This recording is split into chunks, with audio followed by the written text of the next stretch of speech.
একটি নজির আমরা আবার দেখেছি। সাংবাদিকদের রুদ্ধ করতে চাই, কণ্ঠস্বর রুদ্ধ করতে চাই। আমরা এটি কখনো করতে দেব না। আমরা সকল সাংবাদিক সম্মিলিতভাবে ঐক্য নিয়ে আমরা আগামী দিন আমরা সবাই কাজ করব, এটা আমরা অঙ্গীকারবদ্ধ। আমরা সকল সাংবাদিক যদি আজকে একত্রিত থাকি, কোনো অপশক্তি আমাদের দমিয়ে রাখতে পারবে না। কোনো অপশক্তি আমাদের কলম বন্ধ করতে পারবে না।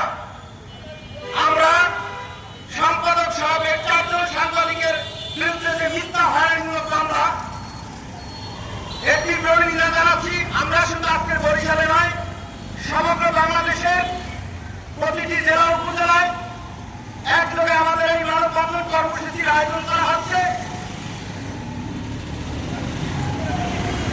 অনতিবিলম্বে আমাদের এই 4 জন সাংবাদিকের মিথ্যা মামলা তুলে নিতে হবে এবং কোন সাংবাদিকের মিথ্যা হয়রানিমূলক মামলা দিয়ে কিছু করা যাবে না, এটা আমরা চাই।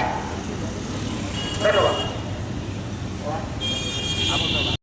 সাংবাদিকদের কলম কখনো রোধ করা যাবে না। সাংবাদিকদের অধিকার কখনো বাধাগ্রস্ত করা যাবে না।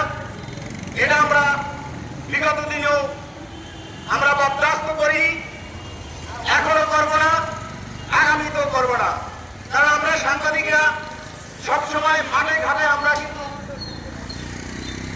তথ্য তুলে ধরার জন্য কাজ করি। সেক্ষেত্রে আজকে সাংবাদিকদের উপর বিভিন্ন অন্যায় হত্যার জুলুম এটা কখনো প্রতিহত করতে দেওয়া যাবে না। আমরা বিগত দিনেও দেখে আসছি। সবাই যারা দেখছেন, যারা শুনছেন, একটি কথা হলো, সাংবাদিকের কাজই হলো বস্তুনিষ্ঠ সংবাদ পরিবেশন করা। যেখানেই অনিয়ম সেখানেই সাংবাদিক, এটাই হলো সাংবাদিকের কাজ। তাতে যার গায়ে করুক, যে অপরাধ করুক, সে যত বড় মাপের মানুষই হোক, সে এখান থেকে রেহাই পাবে না। তাই বলে মামলা দিয়ে সাংবাদিকের কণ্ঠ রোধ করা যাবে না।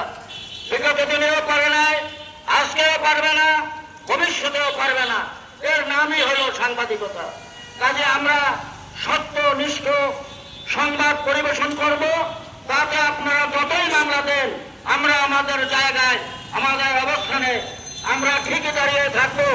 যত মামলা পারেন দেন, কিন্তু একটি বিষয় হলো, আজকে এই যে অন্যায় অত্যাচারের বিরুদ্ধে তারা সংবাদ দেখে, এই মীর শওকত আলীর বিরুদ্ধে যারা সংবাদ পরিবেশন করেছেন, আমি প্রথমেই তাদেরকে ধন্যবাদ জানাতে চাই।